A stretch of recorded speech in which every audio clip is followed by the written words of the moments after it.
Hi guys, আসসালামু আলাইকুম। আজকে সবাই অনেক ভালো আছেন। তো গতকালকে আমি চলে গিয়েছিলাম টঙ্গী এবং টঙ্গী থেকে আসার সময় কিছু কাঁকড়া কিনে নিয়ে চলে আসছিলাম এবং বাসায় এসে সেই কাঁকড়াগুলোকে আমি নিজের হাতে কেটেছি।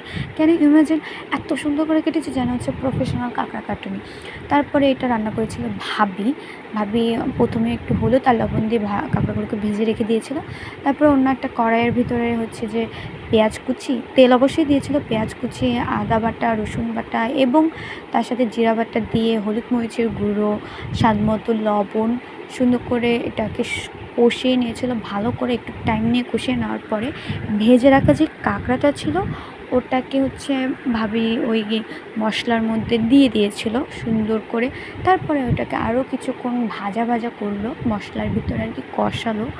ভাবি বলতেছিল যে যত কষাবা তত বেশি মজা। ভাবি না, এটা সবাই বলে, যত বেশি কষাবা তত মজা।